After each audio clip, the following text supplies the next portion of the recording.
안녕하십니까. HRSP 장용사 정동사입니다. 네, 오늘도 마찬가지로 본회의를 통과한 법 개정 사항을 알아볼 텐데요. 네. 오늘의 주제는 뭐죠? 오늘은요, 고용상 성차별 네. 또는 직장 내 성희롱이 발생한 경우에 네, 이제 네. 노동위원회 구제 신청할 수 있는 제도가 생겼다. 네, 네. 이런 내용을 주제로 이야기해 보도록 하겠습니다. 내용을 개략적으로만 좀 소개해 주시겠어요? 고용상 성차별, 예를 네. 들면 모집 채용, 그 다음에 근무 중 임금이나 승진 배치, 교육 뭐 이런 부분에 있어서 네. 남녀 성차별이 발생한다라든지 네.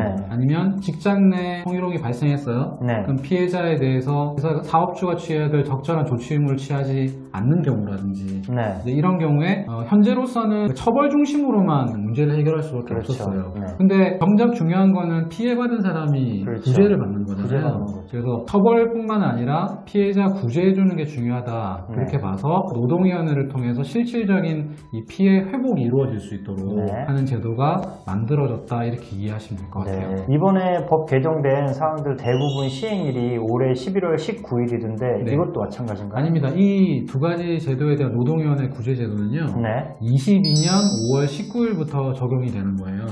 그러니까 한 1년 정도 이제 남은 거죠. 네. 그렇기 때문에 그 기간 동안 준비해야 될 내용들이 아마 있을 거라 봅니다. 네. 네. 알겠습니다. 자, 그러면은 먼저 고용상 성차별에 대해서 말씀해 주셨는데 네. 고용상 성차별이 뭔가요? 고용상 성차별 이러면 그냥 모집 채용에 있어서만 차별하는 거잖아요. 그렇죠. 근데 그게 아니라 모집 채용부터 퇴직 이르기까지 성차별을 의미해요. 산여고용평등법 보면 7조부터 11조까지 규정이 되어 있는데 네. 모집, 채용, 그 다음에 승진, 네. 교육훈련, 배치 전환, 그 다음에 정년퇴직, 해고 이런 부분에 있어서 임금까지요. 성차별이 있는 경우에는 라고 이제 규정한 것이 고용상 성차별입니다. 채용에서 퇴직까지 전 과정 중에 그렇죠. 있는 성차별을 말하는 네, 거네요. 네. 자, 그럼 이렇게 성차별을 고용상 성차별을 노동위원회에 구제 신청을 했는데 인정이 됐어요. 네. 그럼 어떻게 되는 거예요? 그렇게 되면은 이제 고용상 성차별이 있는 부분에 대한 시정명령을 내리는 거죠. 네, 예를 네. 들면 그 회사 규정을 보니까 성차별적 요소가 있더라. 네, 네. 그러면 그 규정을 개선하라고 명령이 내려올 거고요. 네. 그 다음에 어떤 임금상의 성차별이 있다고 보면 차익을 주라는 명령이 떨어진다든지 네, 네. 그 다음에 손해를 봤으면 그 손해를 배상하라는 식의 네. 그 시정명령들이 나올 수 있죠.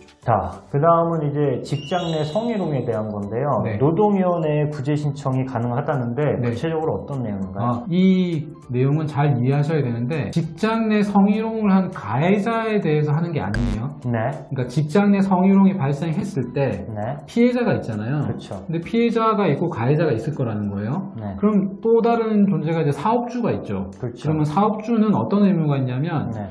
사실조사를 정확하게 하고 네. 그 다음에 피해자가 일단 조사 기간 중에 가해자와 분리조치를 요구한다라든지 휴가를 요청하면 들어줄 또 의무가 있습니다. 그렇죠. 또는 최종 이 가해가 맞다고 확인이 되면 가해자에 대해서 징계 조치를 한다라든지 네, 또는 네, 피해자에 대해서 뭐 전배나 이런 걸 통해서 그 사람이 네. 안전하게 일할 수 있도록 보호를 해준다라든지 네, 네. 이런 적절한 조치 의무를 취해야 되는데 피해자 입장에서는 별로 적절한 조치가 안 취해진다고 생각할 수 있잖아요. 그렇죠. 그럴 때 이제 노동위원회에 우리 회사가 이런 적절한 조치 의무를 이행하지 않는다라고 그렇죠. 구제 신청을 하는 게 이 제도의 본질이에요. 자, 사업주가 적절한 조치 의무를 해주질 않았어요. 네. 그럼 어떻게 되죠? 네, 그렇죠. 피해자가 볼 때 뭔가 조치가 있었는데 그게 불충분하다라든지 네. 정말 그런 액션이 전혀 없었다. 네. 그러면 이제 노동위원회 구제 신청을 할 거 아니에요? 네. 그럼 시정명령이 떨어질 수 있는 거는 적절한 조치 의무를 하라. 네. 이렇게 네. 내용이 떨어지겠죠. 네. 그 다음에 이런 행위로 인해서 뭐 피해가 있었다면 또 뭐 어떤 배상을 하라든지 네. 뭐 이런 것들이 이제 벌어질 수 있습니다. 태료가 있나요? 네. 시정명령이 떨어졌는데 이행을 안 하게 되면요. 네. 고용상 성차별에 대한 거라든지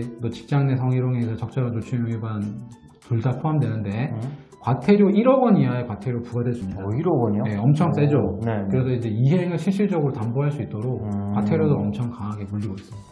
그러면은 인사 제도적으로 네. 어떤 변화를 가져가야 될까요? 저는 이 법률 개정이 네. 정말 우리나라 인사관리에 많은 영향을 미칠 거라고 보고 있거든요. 네. 현재도 합리적인 인사관리를 하시지만 네. 결국은 어떤 사건이 발생하면 노동위원회 분쟁 사건이 발생하면 사업주가 이게 맞다 아니다에 대한 입증을 할 수 있어야 되잖아요. 그렇죠. 그럼 결국 뭐가 있을까요? 제도가 있어요. 그렇죠. 네. 우리 회사의 모집 채용 제도가 역량과 이런 직무 중심의 합리적인 제도라든지 그렇죠. 그 다음에 임금 관리나 뭐 평가, 승진, 교육훈련, 퇴직자 관리가 우리가 직무나 성과, 역량 중심으로 합리적으로 이루어지고 있고 이런 근거들이 다 있습니다라고 입증할 수 있으면 되잖아요.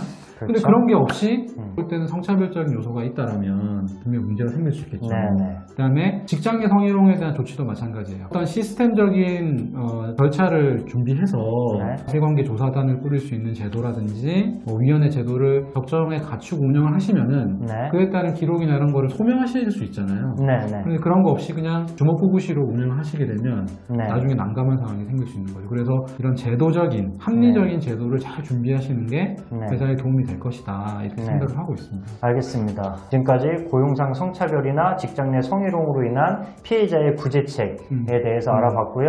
이러한 구제책이 더 강화된 만큼 사업주께서는 미리 준비를 해서 제도적으로 이런 일 자체가 발생하지 않도록 사전에 준비를 잘 하시기 바라겠습니다. 지금까지 HRSP 장농사 정농사였습니다. 네, 감사합니다.